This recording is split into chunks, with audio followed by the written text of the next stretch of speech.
bienvenidos. Gracias por acompañarnos y por querer asistir a esta conversación que ahora mismo paso a saludar a las personas que van a estar con nosotros. La honorable señora doña Manuela García Romero es consellera de Salud de las Illes Baleares. Por favor, que suba aquí. La excelentísima doña Fátima Matute Teresa, que es consejera de Sanidad de la Comunidad de Madrid. Y el doctor Martín Sellés Fort, que es miembro del Consejo Asesor de GEPAC.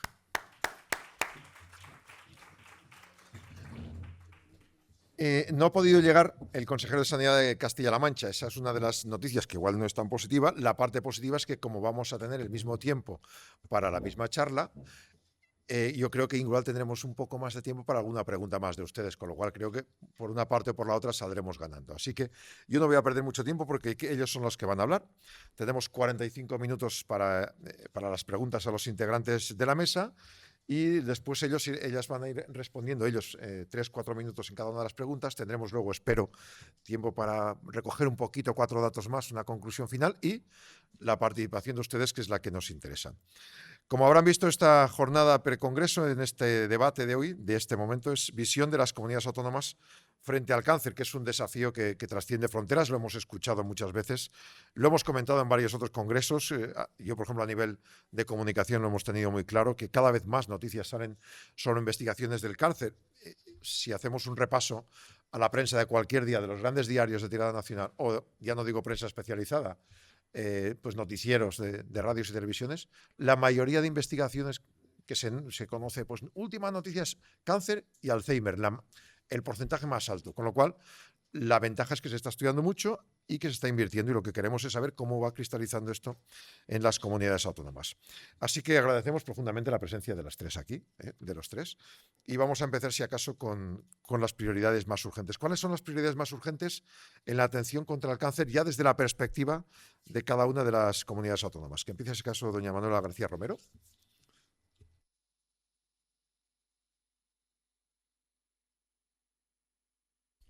Ahora, en primer lugar, buenas tardes y muchísimas gracias por la invitación a CEPAC para poder compartir esta tarde con vosotros. Yo creo que, para empezar por orden, en primer lugar, creo que uno de los grandes hándicaps que tenemos en el momento actual, una de las principales luchas contra el cáncer en las comunidades autónomas, es la educación sanitaria y la prevención y los hábitos de vida saludables, lo que podemos y no debemos hacer a la hora de vivir nuestra vida de manera habitual. Yo creo que es importante tener en cuenta la educación de la población desde el punto de vista sanitario y, por supuesto, las recomendaciones de hábitos de vida saludable, las recomendaciones de evitar el sedentarismo. Y diciendo eso, también otro de los grandes problemas que nos encontramos en el momento actual, y voy a hablar de mi comunidad especialmente, es que mientras que en el segundo aspecto, que es la detección precoz del cáncer, es un elemento en el que cada vez estamos mandando más invitaciones y hay por parte de la propia población una cierta dificultad a ir a asistir, y el screening de cáncer de colon, por ejemplo, pues puede llegar casi al 90% de las invitaciones. En cambio, la respuesta que hay por parte de la población es un 30 o un 40%. Esto me parece que es un factor muy importante, porque no solo está en el tratamiento, sino prácticamente un aspecto importante, me parece, evitar la aparición del cáncer. Por otro lado, yo creo que el gran reto que nos vamos a encontrar en los próximos años a la hora del tratamiento de los tumores es la medicina personalizada. Yo creo que es de los factores más importantes que tenemos ahora mismo, o los retos más importantes que tenemos en las comunidades. Cómo ir adaptándonos a esa medicina personalizada, a ese tratamiento específico basado en biomarcadores en los pacientes, y también en el seguimiento de los pacientes, pues a través de determinados elementos que podemos hacer como biopsia líquida actualmente.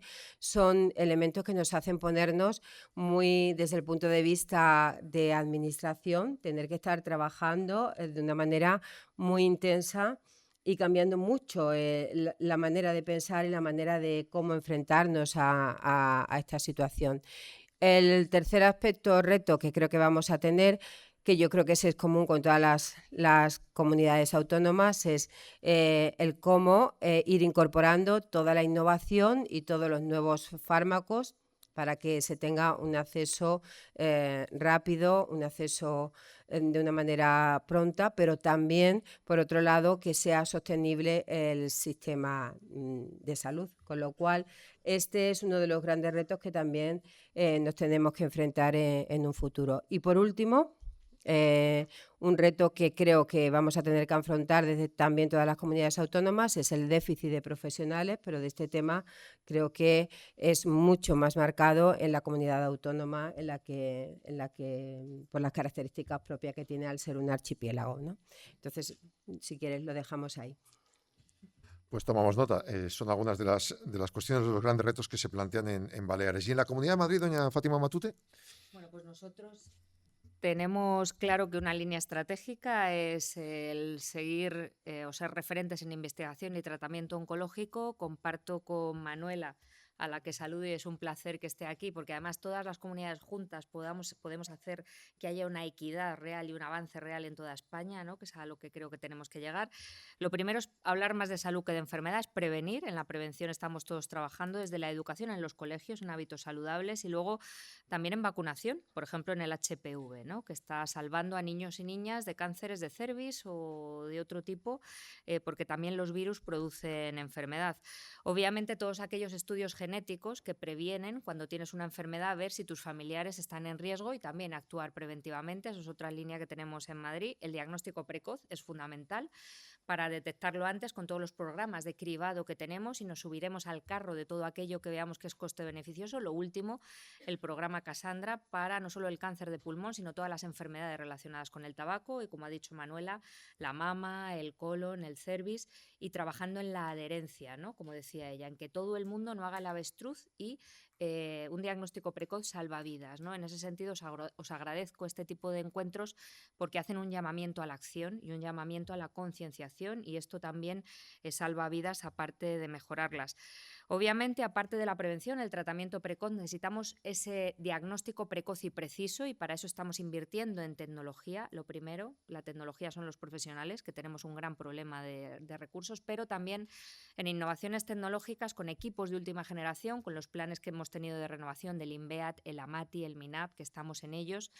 Y también farmacológicos, ¿no? Porque en ese diagnóstico y tratamiento precoz necesitamos la tecnología. En ese tratamiento precoz y preciso, los robots. En la Comunidad de Madrid tenemos 12 robots quirúrgicos de precisión que han aumentado la resección cero de los tumores y han disminuido las complicaciones quirúrgicas y han aumentado han hecho que desaparecieran las recidivas y evidentemente los equipos de protonterapia, ¿no? Que vamos a poner en Madrid, vamos a tener 4, ya hay 2 puestos y vamos a poner otros 2 más y van a hacer que sean tratamientos cada vez más precisos que destruyan ese tumor y que destruyan esas células, así como las famosas CAR-T o todos esos fármacos de alto impacto en los que Manuela ha mencionado y yo también estoy preocupada del tema de que son de difícil acceso, son muy caros y tenemos que financiarlos bien. La financiación es otro gran problema que tenemos las comunidades autónomas y evidentemente la accesibilidad y la equidad. Vamos a trabajar y vamos a luchar desde todas las comunidades autónomas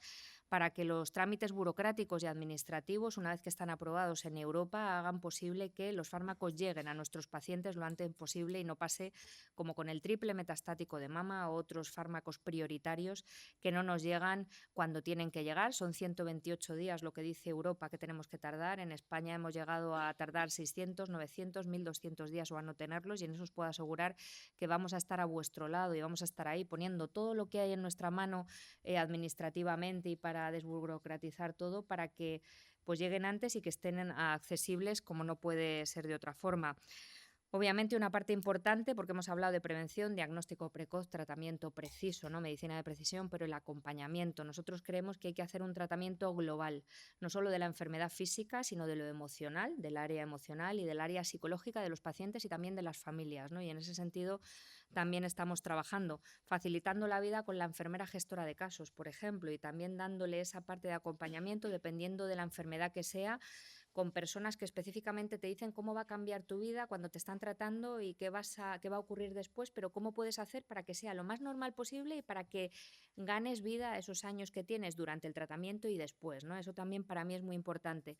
Cuando las cosas no van bien, porque los médicos estamos diseñados para curar, pero si no, tenemos que cuidar y acompañar. Tenemos un programa de paliativos, yo creo que muy importante, 24/7, no solo para adultos, sino para niños, ¿no? Estamos trabajando mucho en esa faceta infanto-juvenil, porque cuando llega eso a una familia y es una persona menor de edad, pues todo es muy duro, y acompañamos al paciente y a las familias.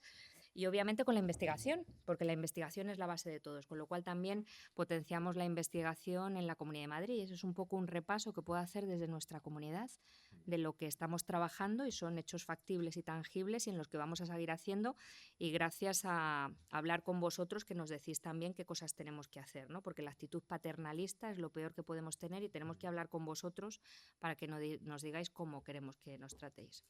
Pues muchas gracias. Desde la Comunidad de Madrid, pues tenemos aquí uno de los representantes de todos nosotros, así que Martín Selles tiene aquí las comunidades para comentarlo. Bueno, el micrófono, por favor. En primer lugar, buenas tardes a todos y bueno, pues gracias a GEPAC y a Begoña Barragán por la invitación. Es un placer estar hoy aquí con todos ustedes y un honor estar con dos consejeras que tienen responsabilidades tan importantes en sus comunidades autónomas, ¿no? Yo creo que al final, bueno, de todos los consejeros que hay en una comunidad autónoma, quizá los ciudadanos, sean pacientes o no sean pacientes, quizá, bueno, pues el más importante para ellos es quizá el consejero o la consejera de Sanidad, porque de todos los servicios públicos, pues al final realmente el servicio público que más se utiliza es el sanitario, ¿no? A veces no es con uno, pero es con el padre, es con el hermano, es con el hijo, y por tanto la responsabilidad es muy importante, ¿no? Mi reflexión inicial es que, a ver, yo diferenciaría claramente dos niveles de actuación, que de alguna manera ya lo habéis comentado, ¿no? Un nivel es todo lo que tenemos que hacer para evitar que las personas tengan cáncer, ¿eh? Es decir, todo lo relacionado con la prevención. Y el otro nivel de actuación es todo lo que tenemos que hacer, evidentemente, cuando ha fallado esa prevención y ya tenemos un cáncer, ¿no? Y entonces lo tenemos que tratar. Cuanto más trabajemos en la prevención, menos recursos tendremos que utilizar para el tratamiento, ¿no? Por eso es tan importante realmente la prevención, ¿no? En ese ámbito de la prevención, un tema un poco personal, ¿no? A mí me diagnosticaron un melanoma, ¿no? Aquí en la frente, tengo aquí 20 puntos en la frente, que algunos me dicen, uy, pues casi no se te nota. Digo, joder, pues yo cuando me veo en el espejo se me nota un poco y tal. Bueno, y es curioso, porque sabéis que un melanoma, bueno, si es in situ, bueno, pues un tema relativamente menor, la cirugía, los controles y tal. Pero si ha ido más allá, la cosa es bastante horrible, ¿no? Y una de las cosas que más me golpea la cabeza, y creo que le pasa a muchos pacientes con cáncer, es, en mi caso, cómo no me protegí más del sol. Y además, porque es que soy médico y he ejercido la medicina y he estado muchos años rodeado de médicos, incluso de dermatólogos, ¿no? Y aún así, pues he desarrollado un melanoma por no tomarme en serio suficientemente el peligro del sol. Y yo creo que eso golpea realmente un poco los pensamientos de muchos pacientes. Sabemos que evidentemente hay muchos cánceres que no conocemos su etiología y por tanto la prevención ahí es difícil. No sé si uno tiene un mieloma múltiple o una leucemia linfocítica crónica o otras muchas patologías, pues evidentemente no sabe qué tenía que haber hecho para evitar eso. Pero hay otros tipos de cáncer donde sí que está clara el origen, donde sí que está claro la etiología, ¿no? El sol, el tabaco, el alcohol, la obesidad. Tenemos claro que todos esos tóxicos, digamos, producen decenas de miles de cánceres todos los años, ¿no? y lo tenemos identificado y de alguna manera lo podríamos evitar en gran medida, ¿no? Pero nos está resultando difícil eliminar esos tóxicos de nuestra sociedad, ¿no? Y por tanto siempre la pregunta es, ¿estamos invirtiendo suficientemente en prevención? Bueno, las cifras están ahí y, en fin, ya sabéis que cifras hay casi para justificar cualquier cosa, pero es verdad que cuando nos comparamos con otros países, pues bueno, quizá podríamos invertir más en prevención, teniendo en cuenta que el euro mejor invertido es el euro que se invierte en prevención, ¿no? Y la verdad es que es penoso, ¿no?, ver a veces a jóvenes de 15, 16, 17 años que empiezan a fumar y además intensamente, ¿no? O ver a chavales de 7 u 8 años que ya tienen una obesidad importante y tal, ¿no? Entonces, bueno, si no invertimos suficientemente en prevención, llegará un momento en que la epidemia del cáncer puede llegar a ser bastante inmanejable o el nivel de recursos que vamos a tener que dedicar asusta un poco. De hecho, cuando uno ve las previsiones de nuevos diagnósticos de cáncer en los próximos 5, 10, 15, 20 años, casi mejor dejar de ver la diapositiva, porque uno dice, ¿cómo vamos a manejar esta epidemia, ¿no? Por tanto, bueno, yo creo que es una de las prioridades que están encima de la mesa, ¿no?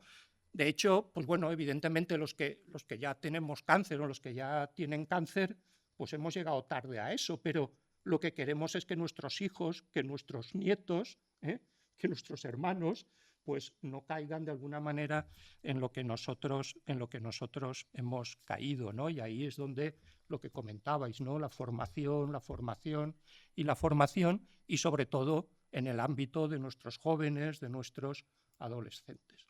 Y simplemente como introducción al otro nivel de actuación, que es ya el tratamiento, pues también, como adelantabais, evidentemente hay 3 objetivos claros, ¿no?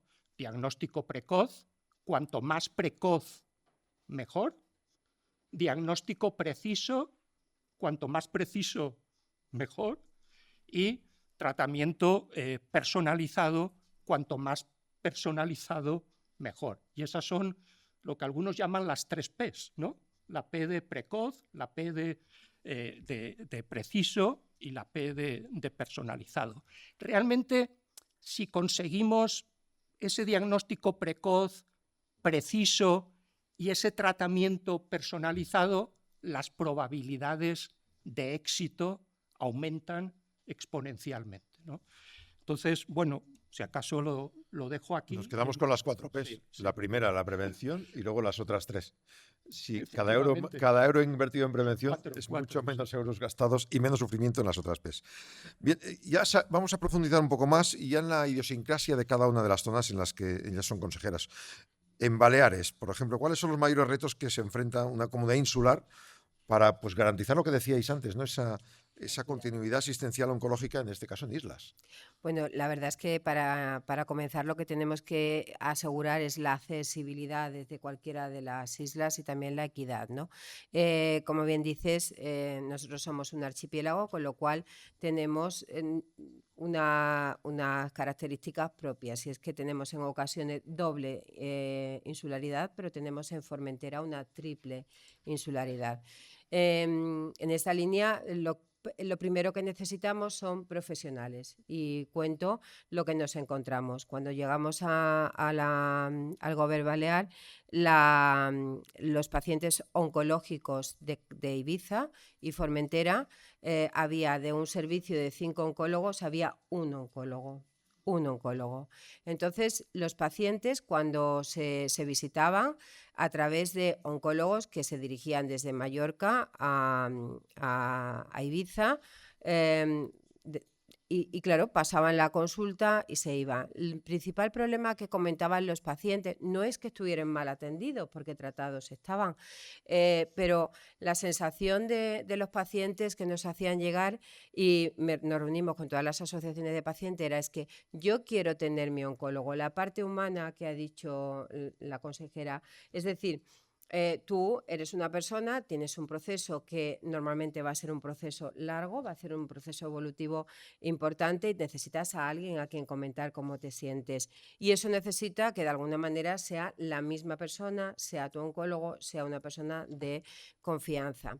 La verdad es que esto, el 28 de enero, del 28 de agosto creo que hicimos un decreto ley en el que determinamos zonas de difícil y muy difícil cobertura en el resto de las islas. Y fundamentalmente Mallorca, Menorca e Ibiza ya son de difícil cobertura, pero creamos una figura de muy difícil cobertura en aquellos lugares, servicios, fundamentalmente donde había un déficit de profesionales tan importante que lo que hacía era peligrar pues la continuidad asistencial o el dar una asistencia bueno, que es la adecuada. Y en ese aspecto ya se determinó como servicio de muy difícil cobertura oncología, el servicio de oncología de Cammises. Tengo me reuní nada más que llegamos con los pacientes, con la presidenta, y nos fuimos a ver a los pacientes y le dijimos, mira, en la situación que estamos, es el mes de agosto, no prometemos nada, no hay, volvemos a hacer lo mismo, intentaremos hacerlo con más frecuencia y mayor, pero realmente a los 3 meses ya teníamos 4 y ahora mismo está completo el servicio de oncología. Con lo cual hay fórmulas para intentar, no solo son fórmulas económicas, que esto sí es un suplemento, un complemento económico muy importante, pero además del complemento económico lleva aparejada otra serie de cosas, como la posibilidad de que hagas investigación, como la posibilidad de que puedas salir a hacer formación. Claro, nuestra realidad es diferente. Probablemente en Madrid el déficit de profesionales no sea tan importante en cuanto a especialistas de oncología, pero allí sí, y ahora mismo pues ese déficit no existe. Es uno de los elementos con los que creo que hemos dado a los pacientes la oportunidad de tener una accesibilidad y una equidad. Luego, al ser 3 islas, también necesitamos un tratamiento común para todos y que tengan el acceso a la misma tecnología y a las mismas terapias. Y lo que sí se hace es unos comités de tumores en el centro molecular, se hace un comité de tumores independientemente de dónde se encuentre el paciente, con lo cual todas las pruebas de ese paciente se discuten entre todo el equipo y eso permite que al menos las líneas terapéuticas, la manera de realizar el diagnóstico, o sea, el tratamiento y el seguimiento de esos tumores sea similar en toda la comunidad. Y por último, también hay apuestas muy particulares que hemos hecho atendiendo sobre todo a la situación de un paciente, de los pacientes oncológicos. Y le explico. La terapia CAR-T, nosotros somos dentro de los centros donde se puede realizar todo el procedimiento de la terapia CAR-T. Y claro, ¿por qué apostamos por ella? Pues apostamos por ella porque principalmente suelen ser pacientes que ya están desahuciados de otros tratamientos, los que empezaban la terapia, con lo cual sus condiciones físicas y en muchas ocasiones sus condiciones psíquicas no eran las más, o sea, necesitaban de acompañamiento familiar y claro, aquí vas al hospital.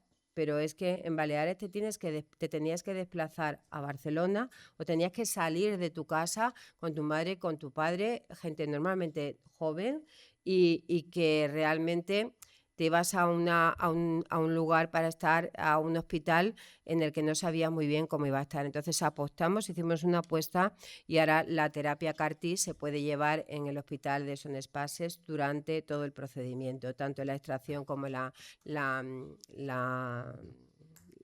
tratamiento.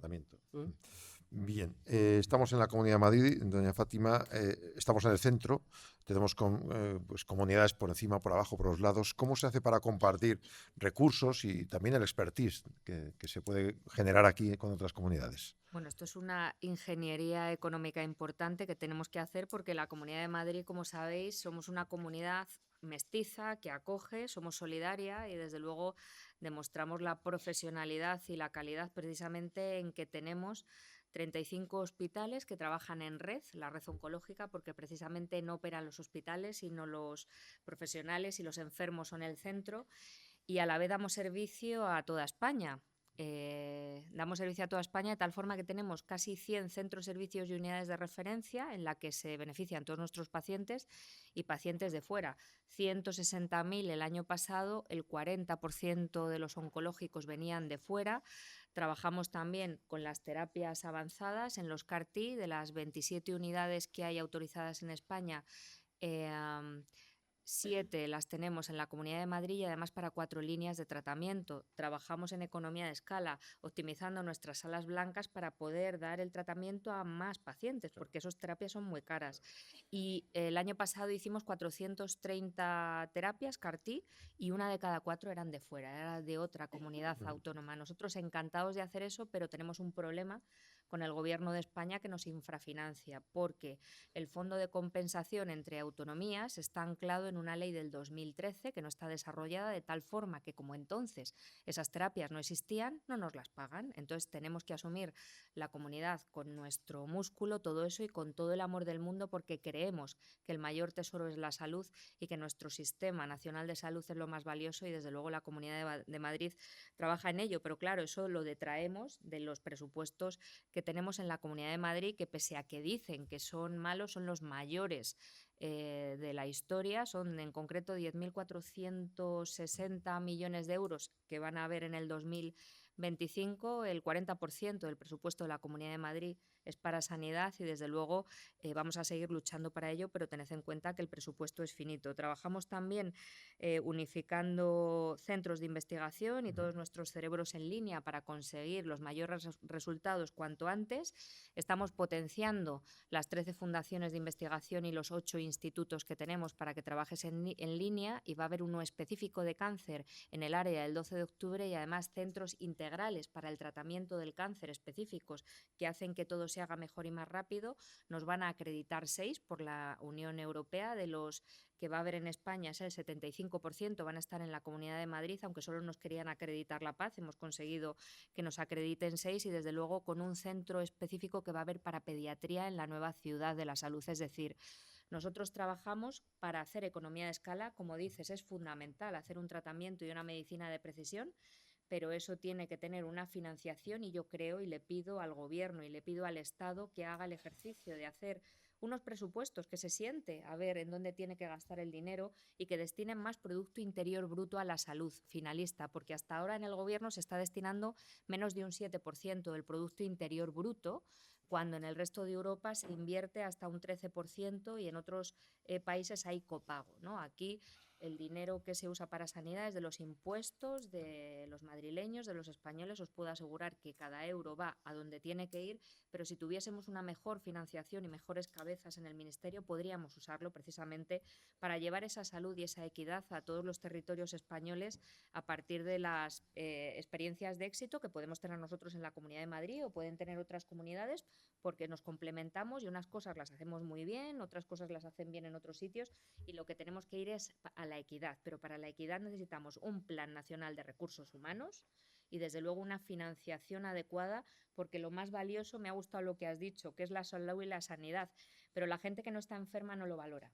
Tú estás sesgado y piensas que lo más valioso y en lo que más piensa la gente es en la sanidad y en la salud, pero no es así, porque a la gente que no le falta la salud no piensa que esto sea necesario, ¿no? Siempre tenemos un familiar que sí, pero hasta que no pierdes la salud no te das cuenta lo importante que es estar sano, y en eso también trabajamos, y eso es en lo que tenemos que concienciar a los que están ahí arriba para que nos ayuden a que lo mejor es un sistema sanitario potente y desde luego a la salud de la población, ¿no? Y para eso, desgraciadamente, necesitamos una financiación adecuada, finalista, transparente y auditada, absolutamente, pero ahí estamos un poquito escasos, ¿no? En este caso, solo cuando necesitas ir a la justicia te das cuenta de que hace falta dinero para la justicia, y cuando se te quema la casa valoras a los bomberos.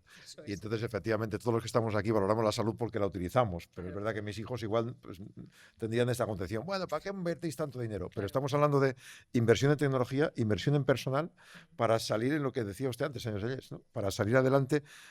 en el momento en que la prevención falle, que al menos las otras PES parece que están Un poco por embridadas. alusiones, porque efectivamente cuando uno necesita de la justicia, pues entonces se da cuenta que la justicia es lenta y tal y cual. Pero seguramente muchos de nosotros nunca vamos a necesitar de la justicia. Claro. Pero todos vamos Sí, a necesitar es del cierto, sistema sanitario. es cierto, sí, es cierto. Antes o después. Es Hasta que cierto, no sí. tropiezas, no lo pides. Entonces, bueno, yo quería seguir un poco con la de las 3 P's, sobre todo para contar que tenemos la suerte se ha trabajado aquí, la suerte no existe, pero que tenemos herramientas, realmente herramientas muy buenas para hacer ese diagnóstico precoz, para hacer ese diagnóstico preciso y para hacer ese tratamiento personalizado. Pero esas herramientas que tenemos se pueden utilizar o se pueden no utilizar suficientemente. Y malo sería no tener las herramientas. Pero bueno, si no las tuviéramos porque no hemos sido capaces de desarrollarlas o de investigar suficientemente para tenerlas, pues bueno, ¿qué le vamos a hacer? Pero tenerlas y no utilizarlas suficientemente, eso es grave, sería grave, ¿no? Sería poco moral, sería poco ético, ¿no? Todos sabemos, evidentemente, que no hay mala intención por parte de nadie, todo el mundo quiere de verdad lo mejor para los pacientes, pero realmente a veces las cosas avanzan tan rápidamente que no somos del todo conscientes de todas las herramientas que tenemos a nuestra disposición y hasta qué punto estamos utilizando o no estamos utilizando esas herramientas, ¿no? Entonces, bueno, pues evidentemente yo creo que aquí el tema de los recursos pues es que tiene que estar encima de la mesa. Al final, claro, lo lógico sin ser economista y sin ser nada especial, lo lógico sería pensar que, bueno, que todas las comunidades autónomas pudieran invertir o gastar, como quieran, invertir o gastar la misma cantidad de dinero por habitante y año. Pero evidentemente, si hay comunidades que pueden dedicar 2.000 euros por habitante y año y otras que pueden dedicar 3.000 euros por habitante y año, va a ser a veces difícil que la calidad de los servicios sea exactamente igual. Ya sé que no todo es dinero, porque también está la gestión, está la eficiencia, por supuesto, pero evidentemente igual se gestiona mejor con 3.000 que con 2.000, ¿no? Entonces, bueno, pero ahí ya entraríamos efectivamente en el tema de la financiación autonómica y eso son palabras mayores que no proceden aquí, ¿no? Pero bajando a los temas concretos, yo creo que la equidad entre las comunidades autónomas en el ámbito del diagnóstico precoz, en el ámbito de la utilización de los biomarcadores para poder hacer ese diagnóstico preciso y en el ámbito de los tratamientos personalizados, la equidad entre las comunidades autónomas tendría que ser total. Pero no solo entre las comunidades autónomas en España, sino entre los países europeos de la Unión Europea. A mí me viene muchas veces a la cabeza el tema del COVID y el tema de las vacunas frente al COVID, ¿no? Porque ahí pasó algo absolutamente extraordinario. Y es que los alemanes tuvieron las mismas vacunas que cualquier español de cualquier pueblo de España.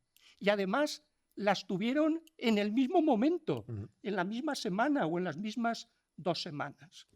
Entonces, si eso pasó en el COVID, pues realmente a veces me pregunto por qué nosotros no tenemos que utilizar los biomarcadores exactamente igual en todas las comunidades autónomas, sino además, igual que lo utilizan los alemanes o lo utilizan los franceses, ¿no? Y lo mismo en el ámbito, y eso no está sucediendo, evidentemente es un proceso, es un camino, todos sabemos que son caminos que a veces cuestan de recorrer, pero eso no está sucediendo. Y evidentemente, si no tenemos ese diagnóstico preciso con los biomarcadores, no vamos a poder aplicar los tratamientos personalizados, porque si no tenemos la información de ese diagnóstico preciso y de qué mutación tiene ese paciente y de qué mutación tiene este otro paciente, evidentemente no vamos a poder ajustar 100% el tratamiento. Y en el ámbito de los tratamientos, pues el tema es quizá un poco más delicado, porque la realidad ¿cuál es? La realidad es que desde que lo aprueba la EMA y algunos países como Alemania empiezan a beneficiarse de esos tratamientos, hasta que nos podemos beneficiar en España, pueden pasar 2 años, pueden pasar 3 años, dependiendo. Ahora hay fármacos extraordinariamente innovadores que la EMA los aprobó hace 800 días y no están en nuestro país. 800 días ya son casi tirando hacia los 3 años, ¿no? Y ahí, y eso, a ver, eso sinceramente es grave. Para el paciente concreto que no se puede beneficiar de ese medicamento, esa es una situación grave, ¿no? A veces la administración, el ministerio, la agencia dice que las compañías farmacéuticas no sé qué, las compañías farmacéuticas pueden decir que es que... Pero al paciente todo eso le importa poco. El paciente, la cuestión es si tiene ese medicamento que tienen los alemanes o no lo tienen. Y si tengo 2 minutos más, me gustaría volver al COVID, Fátima y Manuela, porque en el COVID se produjo otra cosa, y es que la EMA, con datos relativamente escasos, aprobó una serie de vacunas y de golpe se utilizaron en toda Europa, en todas las comunidades autónomas españolas y en todos los pueblos. ¿Y eso por qué no puede volver a suceder? Porque es curioso, ¿no? Ahora, con esto también del COVID y tal, hay mucha gente que nunca se había enterado fuera del sistema sanitario, nunca se había preocupado de cómo era esto de la aprobación de los medicamentos y tal. Y con esto de las vacunas y tal, pues mucha gente, oye, un ingeniero, un arquitecto, te pregunta, oye, pero esto de la aprobación de los medicamentos, ¿esto cómo funciona? Y cuando se lo cuentas, te miran con una cara como diciendo, oye, pero ¿tú te has enterado bien o qué me estás contando? Porque la realidad es que una compañía farmacéutica está 8, 9 o 10 años desarrollando un medicamento, fase 1, fase 2, fase 3, fase 4, elabora el expediente de registro, el dossier de registro y lo presenta a la FDA. La FDA en Estados Unidos le evalúa, mira los ensayos clínicos, los datos de eficacia, de seguridad, las dosis, tal y cual, y decide, le hace todas las preguntas que quiere a la compañía, responde, tal, y lo aprueba o no lo aprueba. Si lo aprueba, empieza a utilizarse. Al año o algo así, se hace el mismo ejercicio en la EMA. Pero dirán, ¿pero el mismo ejercicio? El mismo ejercicio. Porque los datos de los ensayos clínicos son exactamente los mismos. Claro. Y los vuelven a evaluar, y los vuelven a mirar. La seguridad, la eficacia, le vuelven a preguntar a la compañía, tal y cual. El mismo proceso. Esto no se hace en 2 tardes, lleva meses. Y cuando ya la EMA lo aprueba, entonces llega a España, o llega a Francia, o llega a Italia, y dice, no, perdona, es que ahora yo también lo tengo que evaluar. Pero exactamente qué tienes que evaluar. No, yo es que lo tengo que evaluar. Pues vale, muy bien. Pues entonces se vuelve a evaluar lo mismo, porque los datos siguen siendo los mismos. Sí. A lo mejor hay un dato más de un ensayo clínico que ya ha terminado y tal y cual. Se vuelve a evaluar, pero no en 2 semanas, en 6. Bueno, antes oía en la mesa anterior que, bueno, que ahora hay un objetivo de que en 180 días, que creo que son 6 meses, se consiga, vaya objetivo, Igual podríamos tener un sentimiento de urgencia un poquito mayor, ¿no? Porque se está muriendo. Bueno, y acabo, y acabo. Sí, entonces, si nos quedamos sin tiempo. Sí, entonces, pero espera, es que no acaba ahí. Es que luego, cuando España, entre comillas, lo aprueba, llega a Cataluña o llega a la Comunidad Valenciana, en fin, y dice, bueno, espera, es que yo tengo aquí unos técnicos y tal que también lo van a evaluar. Sí. Y luego llega Valle de Hebrón y dice, espera, porque es que yo aquí en Valle de Hebrón tengo que ver específico. Oye, esto, cuando tú se lo cuentas a un arquitecto o a un ingeniero o a alguien que no está en el mundo sanitario y que no ha escuchado esto 40 veces, porque el problema es que cuando lo has escuchado 40 veces, te acaba pareciendo normal. Pero cuando lo escucha por primera vez alguien que no lo ha escuchado nunca, dice, oye, pero tú me estás tomando el pelo, esto es así. Total, el resumen, que estamos 8, 9 o 10 años para desarrollar el medicamento y cuando ya está desarrollado, entonces estamos otros 3 o 4 evaluándolo. Claro. Oye, tenemos que retarnos a nosotros mismos. En este sentido, ayer me decían, por otro aspecto, en este caso de la PAC, que si el presupuesto de la Unión Europea no fuera el 1% del Producto Interior Bruto de todos los países, podría gestionarse más cosas desde ahí. No sé si mejor o peor. Y hablábamos de la PAC y de las vacunas. En este aspecto, en otros temas de vacunas para animales. Pero en este caso era parecido. Es decir, si hubiera más dinero en Europa, igual ellos te pondrían también todos estos tratamientos. Pero ya que estábamos hablando de mejoras y habéis hablado aquí de mucha tecnología, vamos a un paso más adelante. Baleares. Las tecnologías digitales, que no sé si pueden suplir, pero pueden ayudar y mucho. En la pandemia se trabajó mucho la inteligencia artificial para compartir datos a nivel mundial. ¿Cómo se está trabajando esto a nivel digital? Bueno, nosotros en Baleares lo que iniciamos es un plan estratégico de salud digital, que en el momento actual tenemos pues una gran base de datos que se llama Nexa, en la que intentamos unir todas, por ejemplo, la prevención de los tumores, pues hacer que se relacione directamente con la base de datos de pacientes y poder ir a la base de datos y poder verter todos los datos, igual que el diagnóstico molecular. Tenemos el GENIT, que es una plataforma con todos los estudios moleculares que hay hecho, y por eso sí que podemos decir que la medicina en Baleares en ese sentido sí que es personalizada, porque además es y similar los estudios que se realizan a todos a todos los de la comunidad autónoma, pero que tenemos todos los biomarcadores y hacemos tratamiento dirigido a los biomarcados con esos biomarcadores. En esa línea yo creo que también es importante poner de manifiesto todo lo que son las tecnologías de la posibilidad de hacer videoconferencia, de hacer llamadas telefónicas, de hacer correos, es decir, las agendas están muy determinadas para la autogestión.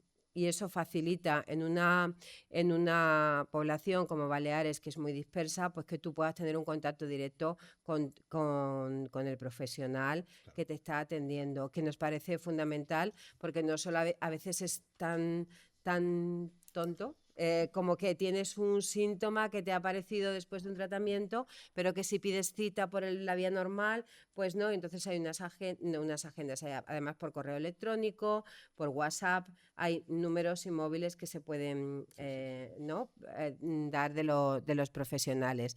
Y el plan de innovación en salud digital sí que interrelaciona también todas las historias clínicas de todos los pacientes de todas las áreas, de tal manera que cuando cualquier paciente aparece por el hospital de referencia, por ejemplo, por el centro molecular, que es donde está toda la integración en el hospital de Son Espases, que es donde llegan todos los datos, pues de alguna manera se tenga tanto el diagnóstico, el tratamiento, las pruebas que se le han hecho, los tratamientos que ha continuado, todo. Y esta herramienta va muy en relación con el cribado del cáncer de pulmón, porque realmente lo hemos hecho una parte también del proyecto Cassandra, que sí que lleva una parte de inteligencia artificial para la valoración de imágenes, y aprovechando esa rama también estamos realizando la interacción entre las historias clínicas en los pacientes de cáncer fundamentalmente, ¿no? Con el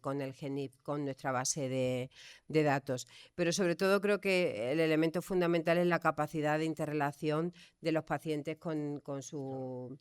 Y un elemento que también me gustaría dejar, porque sí que creo que tendríamos que darle una vuelta, es que has dicho, Martín, que los pacientes con cáncer cada vez gracias a Dios, vivirán más y tendremos más.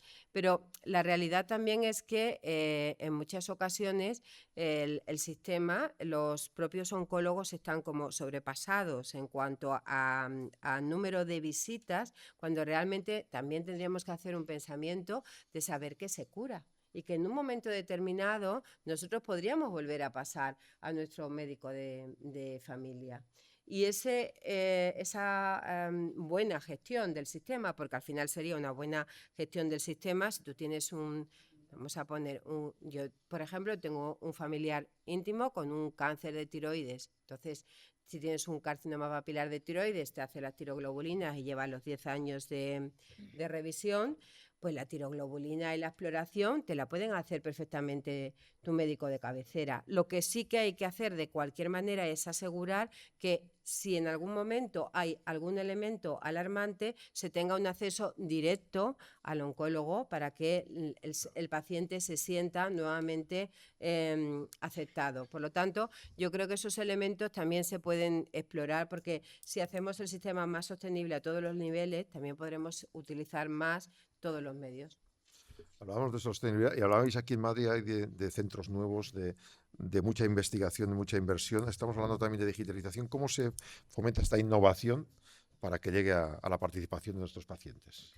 Bueno, pues yo creo que el sistema sanitario de forma espontánea va creciendo y va innovándose. Yo soy radiólogo de base y además me dedico a la oncología toda mi vida y somos la puerta de entrada a la innovación. Yo cuando empecé a estudiar eran placas que se ponían en un negatoscopio y ahora son ceros y unos. Ahora yo no solo veo la imagen, sino que analizo lo que hay más allá de la imagen, ¿no? Y eso es algo natural a lo que nos vamos acostumbrando. Como digo, en la Comunidad de Madrid hemos hecho el plan INVEAT, AMATI, MINAP, que es cambiar toda la tecnología obsoleta que teníamos de TAC, de resonancias, para que los diagnósticos con máquinas cada vez más complejas y más complicadas sean diagnósticos mucho más rápidos y muchos menos cruentos, ¿no? Antes te hacían un TAC y tardaba mucho y radiaba mucho y ahora paseando por la Gran Vía asumes más radiación que en un hospital, ¿no? Y puedes llegar al meollo y poner apellidos y casi sin lo molecular saber lo que estás haciendo. Eso en la Comunidad de Madrid, desde luego, tenemos la suerte de que lo estamos implementando y además en continuidad asistencial, desde la atención hospitalaria hasta la atención primaria e incluso en el SUMA. En algunas ambulancias llevamos equipos de diagnóstico médico altamente avanzados y conectados con los hospitales para que ese tratamiento y esa atención sea muy buena. Con el tema de la investigación, que es fundamental también, la investigación con nuestros 13 fundaciones, 8 institutos de investigación, con uno específico que va a ser el Madrid, un centro de investigación oncológico brutal, va a hacer que se agrupen todos y aumentemos la potencia del número de pacientes, el número de resultados, el número de investigadores con muchos cerebros trabajando en línea para obtener resultados antes, para que podamos tener antes los fármacos que funcionan y los que no funcionan, desecharlos y desde luego estoy de acuerdo trabajando con las administraciones para desburocratizar, porque es cierto, si la FDA, los americanos, lo evalúan y dicen que están bien, como con el COVID, ¿por qué hacemos tanta historia? En eso yo lo decimos siempre en el Consejo Interterritorial, os lo podemos asegurar, y a lo mejor no hay que justificar tanto puesto intermedio burocrático y lo que hay que hacer es trabajar más y ser más efectivos. Desde luego, en la Comunidad de Madrid somos 9 consejeros, en el Ministerio son 22 y no se ponen de acuerdo entre ellos. A lo mejor lo que hay que hacer es trabajar, ser más efectivos y ser más solventes y yo estoy absolutamente de acuerdo con lo que dices y además poniendo de nuestra parte todas las comunidades autónomas y cuando digo todas lo que está de nuestra mano para conseguir esa efectividad y que el fármaco llegue no en 6 meses, porque en 6 meses ese paciente ya no está. Y el paciente no es un número, tiene un nombre, que tiene un marido, tiene un hijo, que ya no pueden disfrutar de él por la ineficiencia de la administración, con lo cual nosotros vamos a luchar en la medida de lo que podamos para eso. En cuestión de investigación, toda la tecnología que esté en nuestra mano la vamos a cuidar a los médicos y a las enfermeras y a los celadores, que son los que realmente os cuidan y en eso también trabajamos para un plan de recursos humanos que puedan manejar las máquinas, porque la inteligencia artificial es fantástica, pero si detrás no hay inteligencia natural no sirve absolutamente de nada. Y además la inteligencia artificial la tenemos que usar para que nos ayuden a quitar ese tratamiento, o sea, esas cosas que son engorrosas. para que yo, mientras te estoy viendo en una consulta, no esté escribiendo en ordenador. Exacto, Yo te estoy me pueda mirando mirar a los ojos, claro. y te estoy tocando. Claro. Y mientras tanto, con lenguaje natural hay una máquina que hace el Efectivamente. informe. Entonces esa es un poco la línea estratégica que tenemos, porque dijeron, hay que pensar que el paciente está en el centro. No, perdonad, desde el juramento hipocrático, Hipócrates era un médico ad homine, o sea, el paciente siempre estaba en el centro. Hubo en algún momento en que se nos olvidó, y se nos olvidó por presión asistencial o lo que sea, y entonces tenemos que hacer estas cosas, y precisamente la tecnología nos tiene que hacer más humanos, y una máquina no nos va a sustituir, no es una amenaza, ¿eh? No, yo cuando dicen que si va a hacer que desaparezca médicos, o hay algunos gestores que no son médicos que se piensan que por máquinas que les presentan, pues solvento la falta de no sé qué, no, disculpad, gracias a Dios va a haber médicos que puedan mirar a los ojos y que puedan tocar, porque es parte de esa tecnología que se necesita, ¿no? Y en ese sentido trabajamos con la humanización, que es parte de la tecnología y que también desde la parte de infraestructuras hace que los hospitales, esos hospitales de baldosín blanco, ¿no? Yo he trabajado en uno de esos, que te dan más sensación de enfermedad cuando estás malito y estás frágil, pues intentar también con el tercer cuidador diseñar espacios que te hagan esa parte de tu enfermedad que es más complicada, pues más agradable, ¿no? Con lo cual, mucha innovación, y nosotros estamos en la cresta de la ola y sin darnos cuenta nos subimos a todo lo que podemos, pero para seguir siendo muy humanos y utilizar todo lo artificial y la tecnología precisamente para poder dar un trato más cercano. Pues doctor, una última de peticiones si quiere, o de referencias, propuestas a las comunidades que tiene aquí, y a ver si nos da tiempo aún así. Es breve, dará tiempo a un par de intervenciones del público. Yo creo que, en fin, podemos sentirnos orgullosos del sistema sanitario que tenemos.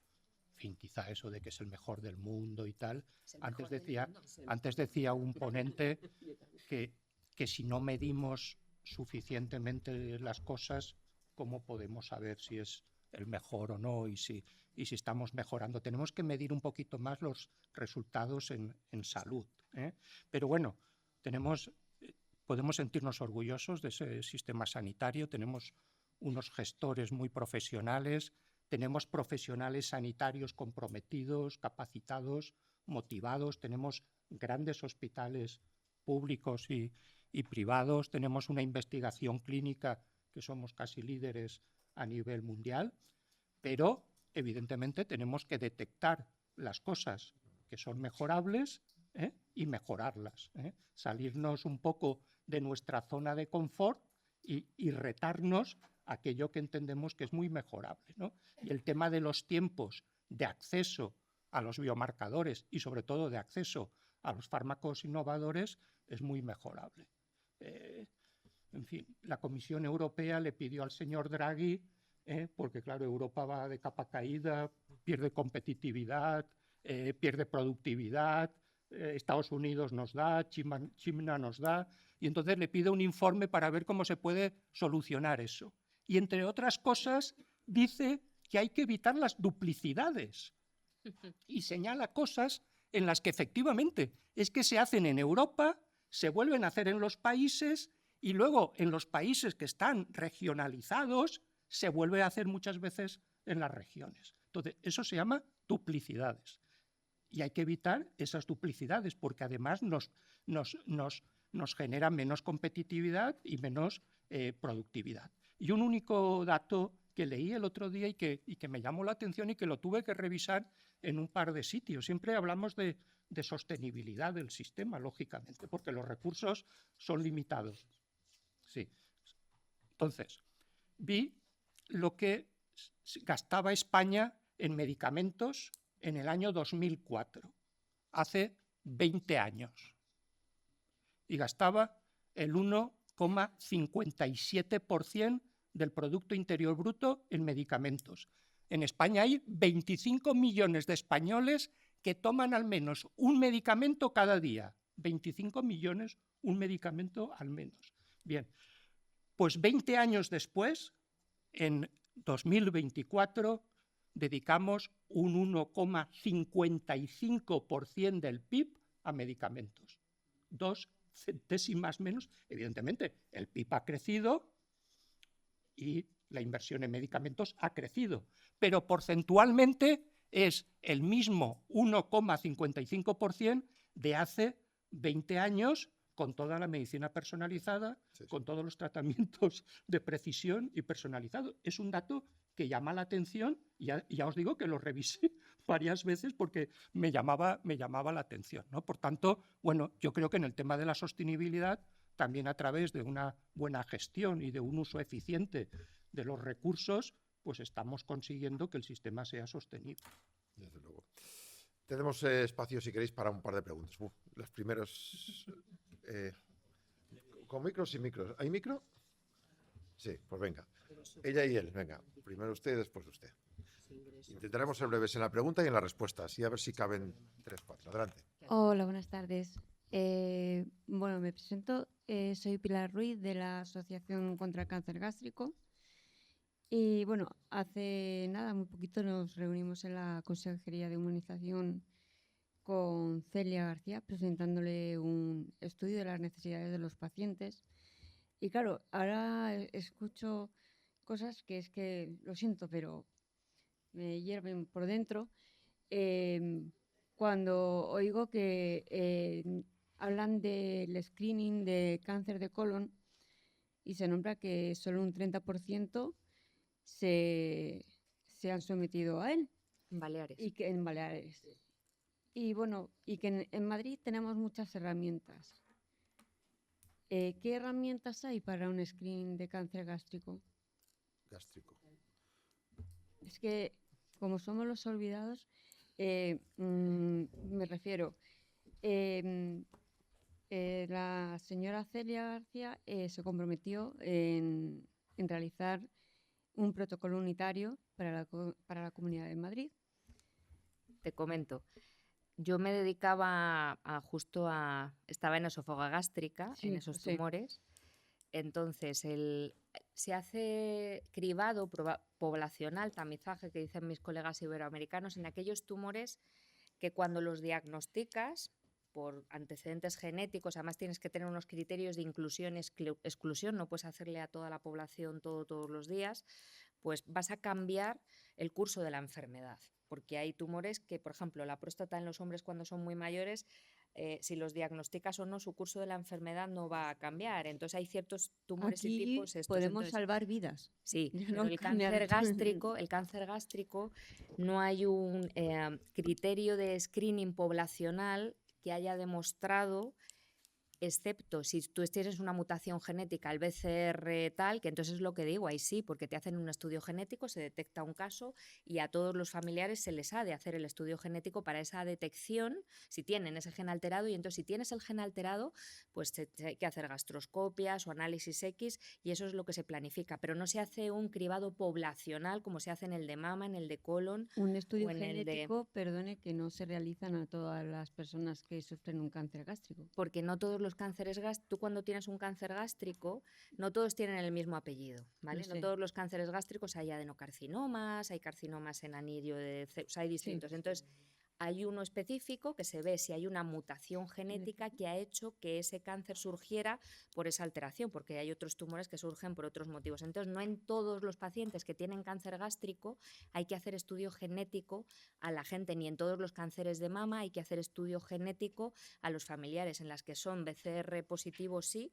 O sea, por eso digo que los estudios poblacionales se establecen cuando están indicados porque se ha demostrado que se va a detectar y porque esa alteración genética te va a producir esa tumoración antes o va a aparecer en un paciente que no tendría por qué aparecer. Pero en el tema del cáncer gástrico no es equiparable, todos los tumores no son equiparables y no tiene nada que ver un cáncer de colon con un cáncer de mama, con un cáncer de cervix o con un cáncer de pulmón, ¿no? Por eso no se hace screening de todos los Y cánceres menos si que no hay. se estudian.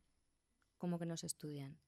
Si no se invierte lo mismo en uno que en otros. No, se pues, registran, mira, en todos los hospitales hay registro de tumores. En la Comunidad de Madrid, 35 hospitales, 29 de ellos tienen registro de tumores donde van todos esos datos que se analizan. Pero todos los tumores, cuando te hacen una biopsia, porque detectan algo, y luego cuando tienen la pieza quirúrgica, eso va a anatomía patológica y se hace un estudio anatomopatológico molecular y se hacen una serie de tinciones. Por eso a veces tardan tanto en dar los resultados, que es algo que angustia precisamente para ver mutaciones de proteínas, si son tumores salvajes o no salvajes, ¿no? Eso lo sabéis, si hay precisamente para poner el apellido correcto, primero, para dar un tratamiento personalizado, porque no todos los tratamientos funcionan igual e incluso en algunos hay que dar quimio antes de la cirugía y luego quimio después, y en otros es solo cirugía, etcétera. Y aparte lo que se busca es si hay una alteración molecular que haga que tengan que hacerse screening a los familiares o a esa persona. O sea, quiero decir que este mundo de la oncología es muy complejo, maravilloso, pero no todos los tumores se pueden tratar igual, ni a todos los tumores se les puede hacer el mismo diagnóstico, ni es coste-beneficio el hacer screening poblacional. Ese es el problema, el coste-beneficio. No.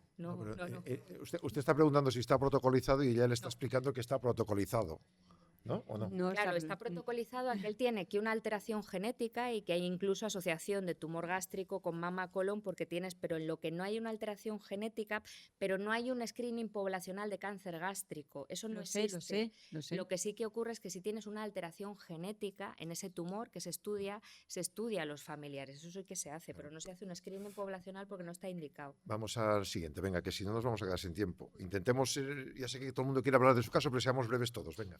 Es una ventaja tener hoy aquí a la consejera de Madrid. Antes ha dicho una cosa que me ha dejado sorprendido. Yo vivo entre dos comunidades. Pinto y Valdemoro. En Castilla-La Mancha y en Madrid, depende, donde sea la época del año. ¿Es verdad eso que dice que no le pagan a los que atienden de otra comunidad? Pregunto. Bueno, el fondo de compensación. Es el fondo de compensación. Claro, aquí está mi compañera.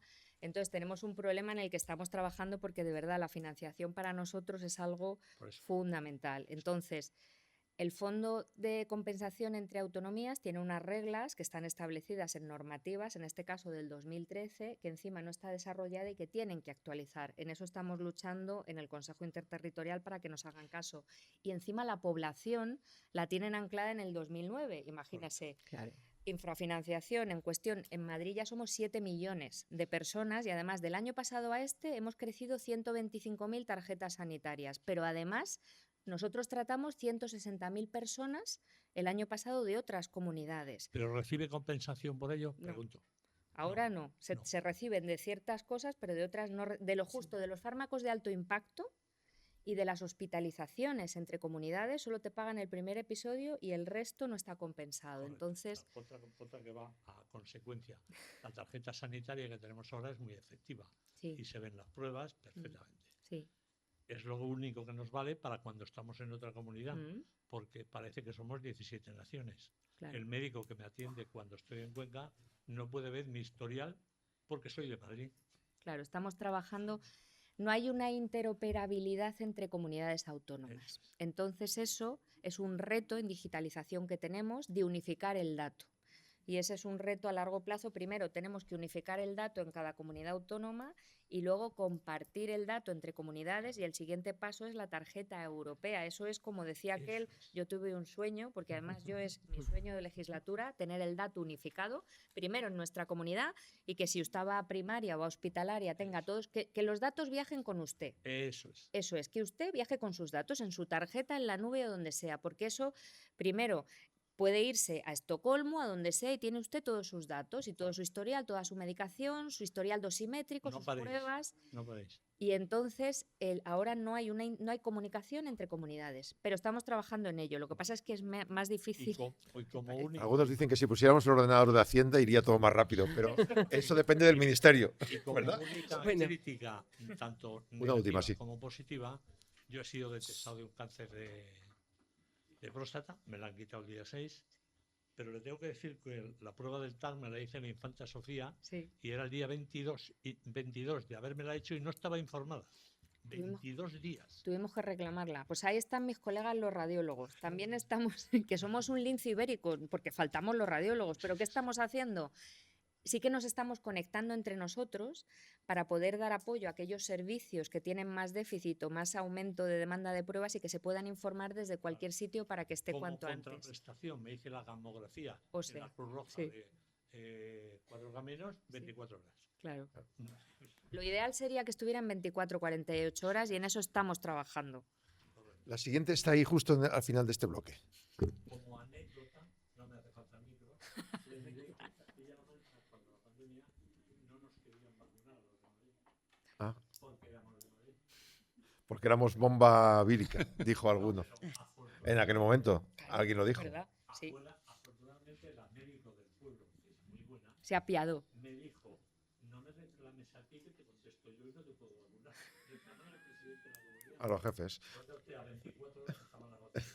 Adelante allí, por favor, breve. Buenas tardes. Yo vengo de una asociación de la Comunidad Valenciana y me estoy dando cuenta en este congreso, me da mucha pena haber escuchado todos estos días a la comunidad científica, farmacológica, y escuchar ahora esto, porque estoy llegando a la conclusión de que todos los problemas que hay en los retrasos de los medicamentos pioneros y demás, se debe todo a la política, simplemente a la política y a la economía. Y me da verdadera pena que me digan que en Baleares no tienen oncólogos. Yo le quiero preguntar una cosa a la señora consellera. ¿Sigue siendo requisito el hablar el mallorquín? Ya no, ¿verdad? Vale. No, fue lo vale. primero que hicimos con Claro, ese claro. decreto ley. Porque cuando yo estoy en una mesa de operaciones, yo no le digo al cirujano que me hable en mallorquín, ni en gallego ni en valenciano. Yo quiero que me atienda. Y también me da mucha pena escuchar a la consejera de Sanidad de Madrid cuando dice: en Madrid subvencionamos. Señora, Madrid es la capital de España y toda la vida y durante toda la historia es donde más se ha invertido, en Madrid y en Barcelona. Y si tienen ustedes que recibir a 200.000 pacientes, para eso tienen ustedes más hospitales. Entonces, todos pagamos nuestros impuestos en España.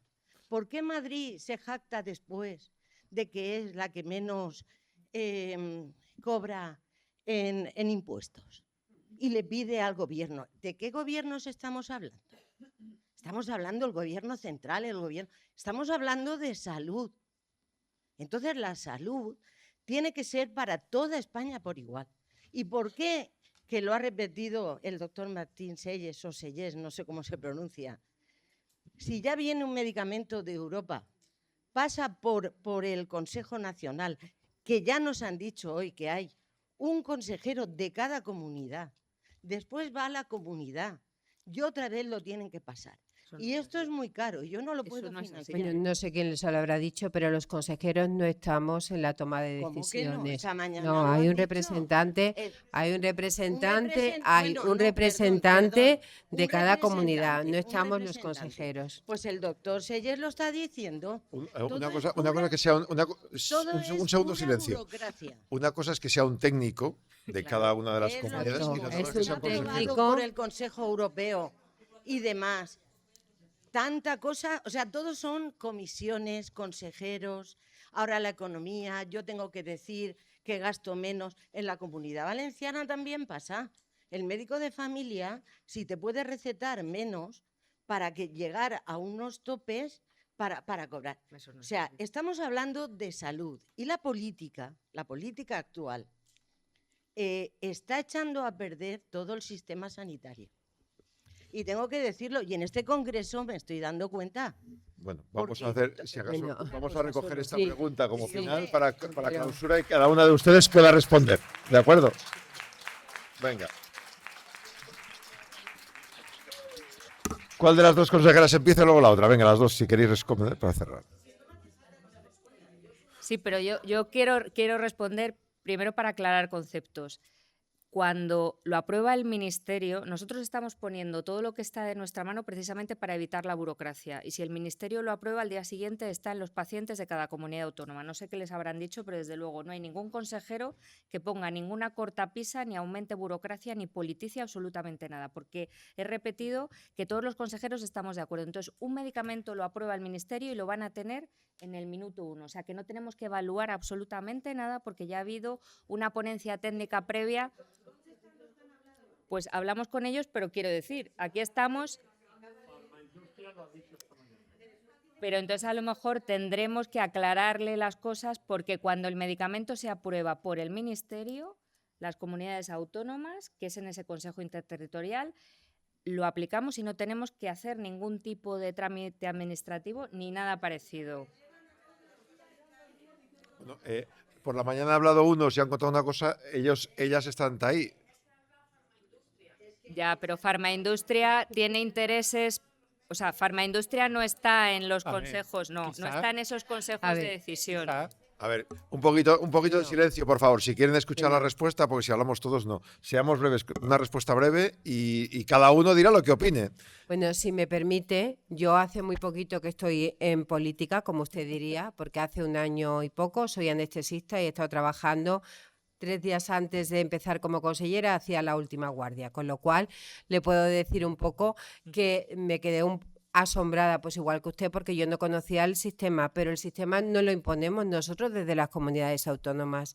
Es un sistema del Ministerio de Sanidad a la hora de evaluar los medicamentos, hasta que llega a la comunidad autónoma. Hace muy poquito salió un medicamento nuevo para la hemofilia A, que nosotros hemos hecho una compra singular por resultados, y le puedo decir que no está todavía en Baleares porque no lo ha pedido ningún médico. Pero en el momento que lo pida un facultativo porque tenga un paciente que considere que es el adecuado para ponérselo, está en el momento, la inversión está y se hace. En ese momento se suministra el medicamento. En el momento que se aprueba en el interterritorial, no, en la comisión de precios, se pasa directamente a las comunidades autónomas. Una vez que se aprueba la prestación de un medicamento, las comunidades autónomas lo integran dentro de su cartera de servicio. Martín Selles, ¿quería decir algo para terminar? No, a ver, para que estemos todos en la misma página, porque a lo mejor todos tenemos un poquito de razón. ¿Cuál ha sido la cronología de los hechos? La cronología de los hechos es que hace unos años, efectivamente, en esa comisión de precios, no estaban unas pocas comunidades autónomas con voto y otras sin voto y tal. Pero poco a poco se ha ido consiguiendo, porque las comunidades autónomas, lógicamente, decían que si ellas eran las que pagaban y las que tenían el presupuesto, lógicamente tenían derecho a opinar, ¿no? Y entonces, desde hace ya un tiempo, en esa comisión de precios, que es un poco la decisiva, hay un técnico de cada comunidad autónoma, que cada comunidad autónoma designa quién es el técnico, si es el director general de farmacia o quien sea, el que va a esa comisión de precios. Y evidentemente, desde que eso es así, hombre, evidentemente ya hay más consenso. Claro, si se han puesto de acuerdo todos allí, lo normal es que ya llegue al día siguiente. Si tú has estado sentado en la mesa y lo has aprobado, lo has firmado, no vas a estar... pues en principio la comunidad autónoma lo adopta más rápidamente que antes cuando no estaba. Pero sí que es verdad que no sucederá en Baleares, no sucederá en Madrid y tal, pero sí que es verdad que en alguna otra comunidad autónoma, pues esos técnicos que hacían luego la evaluación a nivel autonómico, pues bueno, pues siguen teniendo un cierto rol a la hora de volver un poquito a reevaluar y tal. No, he dicho, creo que lo he dicho, ¿no? Sí, ha quedado matizado. Y como Que ya no nos sucede, hemos pasado el tiempo, porque que no sucede en Baleares, no llevamos sucede en 6 minutos Madrid, de más, pero- queriendo pero dejar sí más que rato puede a ellos. suceder. Gracias a todos. Gracias a las señoras consejeras. A doña Manuela García Romero, consellera de Salud de Baleares, doña Fátima Martute, consejera de Sanidad de la Comunidad de Madrid, y también a Martín Selles, miembro del Consejo Asesor de GEPAC. Y llega ya la siguiente mesa, así que no queremos perder más tiempo. Gracias a todos.